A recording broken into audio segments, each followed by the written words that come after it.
Next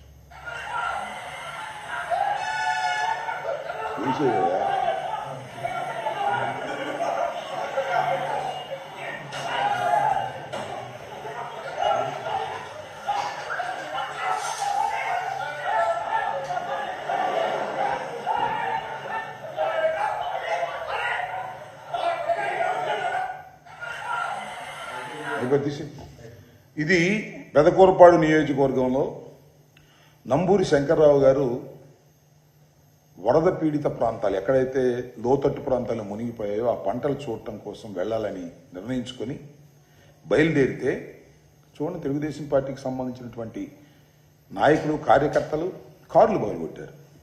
ఏమిటి దారుణం అని అడుగుతా ఉన్నా. ఇది ప్రజాస్వామ్యమేనా? అసలు లా అండ్ ఆర్డర్ ఉందా? రెడ్ బుక్ పరిపాలన అంటే ఇది కాదా? ఈ విధంగా రెడ్ బుక్ పరిపాలన చేస్తూ మీరేదో గొప్పగా పరిపాలన చేస్తున్నామని చెప్తే ఏం లాభం అంటున్నా. ఇలాంటి వాటిని నివారించలేనటువంటి దశలో ఇవాళ మీరున్నారు. ఈ ప్రభుత్వం ఉంది, మీ హోమ్ డిపార్ట్మెంట్ ఉంది, పోలీసుల సమక్షంలోనే. పోలీసులు లేకపోతే అది వేరే విషయం. సాక్షాత్ పోలీసులు అక్కడే ఉన్నా కూడా వారిని పట్టుకుని ఆపేటటువంటి ప్రయత్నం చేస్తున్నారు తప్ప పోలీసులు వారి మీద యాక్షన్కి వెళ్తలా.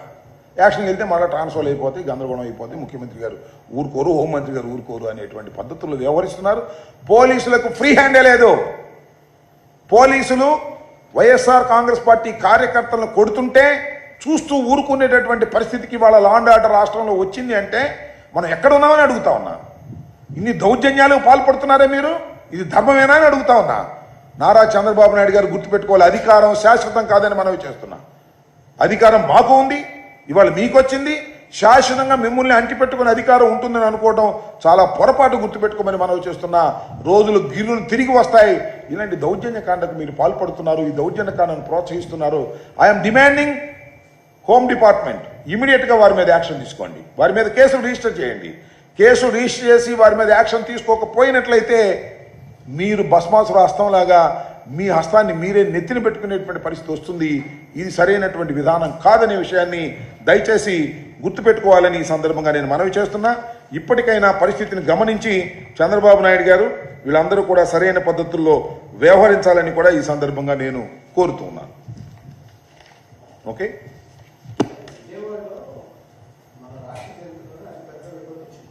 విజయవాడలో మన రాష్ట్ర చరిత్రలోనే చాలా పెద్ద విపత్తు వచ్చింది. ఎస్, ఎగ్జాక్ట్లీ 46 మంది అని చెప్పేసి వాళ్ళ రిపోర్ట్ చెప్తుంది.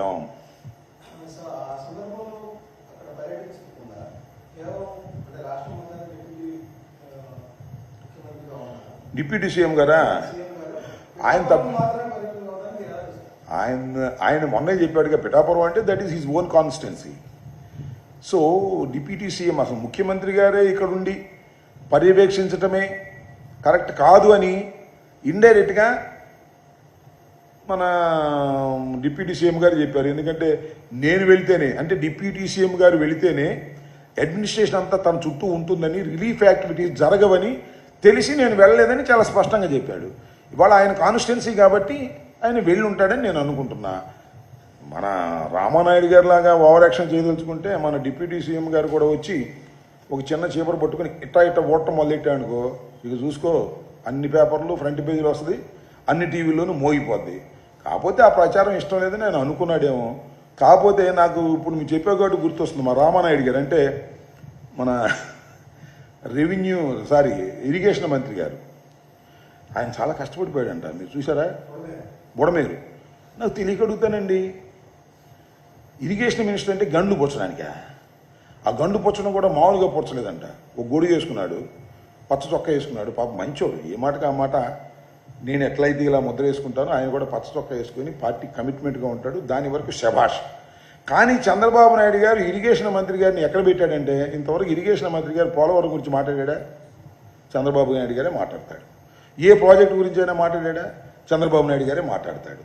కానీ బుడమేరు గట్టు తెగిపోయింది కాబట్టి ఆ గట్టు దగ్గరే ఉండి అది పూడ్చి అందరూ బయట రమ్మన్నా అంట. అక్కడే కూర్చున్నాడు, గొడుగు వేసుకున్నాడు, గాలి వచ్చినా గొడుగు వేసుకున్నాడు. ఏమంటే కెమెరాలో తీస్తున్నారు, అక్కడే భోంచేస్తున్నాడు, కెమెరాలో తీస్తున్నారు. బుడమేరు గండి పూడిన తర్వాతే ఇంటికి వస్తా అన్నా అంట. ఏందే నాకు అర్థం కాదు.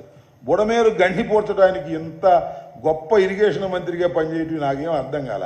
అక్కడ మిలిటరీ వచ్చింది, గుత్తేదారులు వచ్చారు, వీళ్ళందరూ కలిసి గండి పూడ్చారు.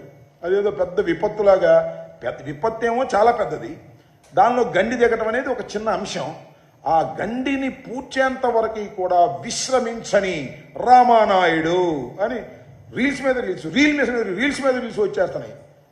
మేమేమో డ్యాన్సులు వేసామంటే ఇంతకుముందు, వీళ్ళేమో గండ్లు పూడ్చారంటే, ఈ రెండు కంపేరింగ్ చేసి ఒక దంపుడు కొడుతున్నారు. ప్రచార ఆర్భాటాలు పెచ్చు, అసలు పని సున్నా.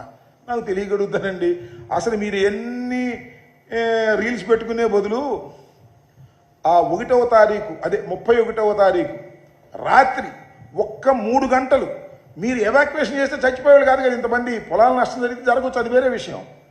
అంత దుర్మార్గమైన పని చేసి ఇవాళ గట్లు పూడ్చేటటువంటి కార్యక్రమానికి ఇరిగేషన్ మంత్రి గారు అద్భుతంగా చేశాడు, అమోఘంగా చేశాడు. శభాష్ ఇరిగేషన్ మంత్రి. అది ఒకసారి యూట్యూబ్లో కొట్టండి, ఇరిగేషన్ నిమ్మల రామానాయుడు అన్నీ శభాష్ రామానాయుడు అని ఎవరు చెప్తారు? వాళ్ళ పార్టీ వాళ్ళు చెప్తారు.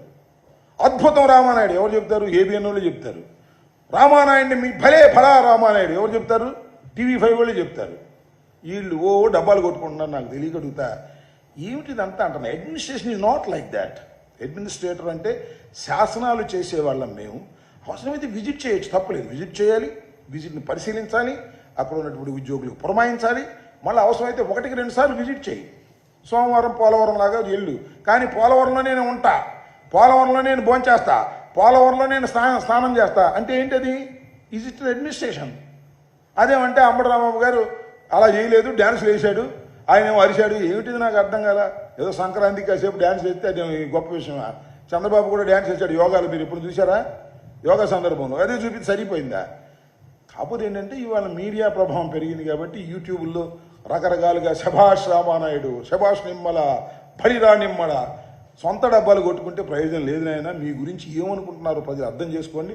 మొట్టమొదటి 2 రోజులు అరే భలే కష్టపడుతున్నారు అన్నారు, తర్వాత ఏమో అబ్బో ఓవర్ యాక్షన్ అయిపోయిందిరా బాబు అని అన్నారు. ఓవర్ యాక్షన్ తగ్గించండి, రియల్ యాక్షన్ చేయండి, ప్రజలకు ఉపయోగపడే విధంగా మీరు ప్రవర్తించండి, ఆపద కాలంలో ఉన్న ప్రజలకు సహాయాన్ని అందించే విధంగా చేయండి తప్ప పాల ప్యాకెట్ కూడా ముఖ్యమంత్రి గారు తీసుకెళ్తాడు, బెండకాయలు కూడా ముఖ్యమంత్రి గారు తీసుకెళ్తాడు, ఇల్లు కడగడం కూడా ముఖ్యమంత్రి గారు దగ్గర నుండి కడిగిస్తానంటే ఎట్లా కుదురుతుంది? అడ్మినిస్ట్రేషన్లో ఇంత పెద్ద రాష్ట్రంలో ఎన్ని కోట్ల మంది ప్రజలు ఉన్నారు. ఇవాళ విజయవాడలో 46 మంది వారి లెక్క ప్రకారం చనిపోయారు. ఈ 46 మంది చనిపోవడానికి మీరు చేసిన ఏకైక తప్పిదం అదేమిటంటే ముందుగా మీరు వార్నింగ్ ఇవ్వకోకుండా, ఎవాక్యుయేషన్ చేయకోకుండా చేసిన తప్పిదం వల్ల ఇంతమంది చనిపోయారనేటువంటి వాస్తవాన్ని మీరు గమనించలేకపోతే చాలా దురదృష్టమని ఈ సందర్భంగా నేను చెప్పదలుచుకున్నాను.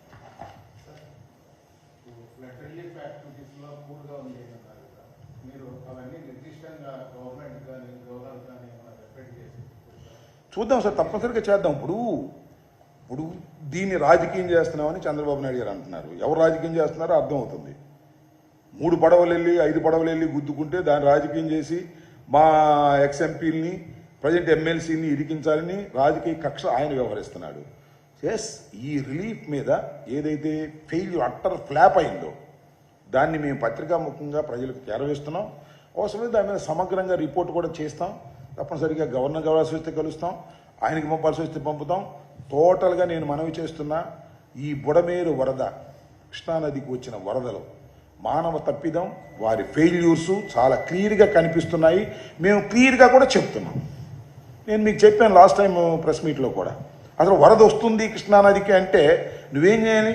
పులిచింతలు కొంత ఖాళీ చేయాలి, అదేవిధంగా నాగార్జున సాగర్ కొంత ఖాళీ చేయాలి, శ్రీశైలం కొంత ఖాళీ చేయాలి, కుషన్ పెట్టుకోవాలి. అక్కడికి వచ్చిన శ్రీశైలంలోకి వచ్చిన వాటర్ని అక్కడే ఉంచాలి, కిందకు వదలకూడదు.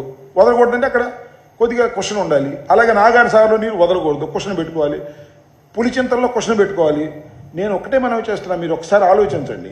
పులిచింతల నుంచి 1వ తారీఖున ఒక్క బొట్టు కూడా రాకోకుండా కుషన్ పెట్టుకున్నట్టయితే మొత్తం వచ్చేది మున్నేరు ప్లస్ ఈ కృష్ణా పరివాహక ప్రాంతంలో వచ్చేటటువంటి నీరు, లేదు బుడమేరు నుంచి డైవర్షన్ కాలంలో వచ్చే నీరు, ఈ నీరేగా ఉండేది. అప్పుడు 11,42,000 క్యూసిక్లు ఎందుకు అవుతుంది? 6 లక్షల క్యూసిక్లు 7 లక్షల క్యూసిక్లు అయిపోయి ఉంటుంది. ఆ క్వశ్చన్ పెట్టుకోలేకపోయారే. ఇది ఎస్టాబ్లిష్డ్ నామ్. ఇది ఎప్పుడైతే మీకు ప్రమాదం వస్తుందో అప్పుడు చేయాల్సినటువంటి పని అది.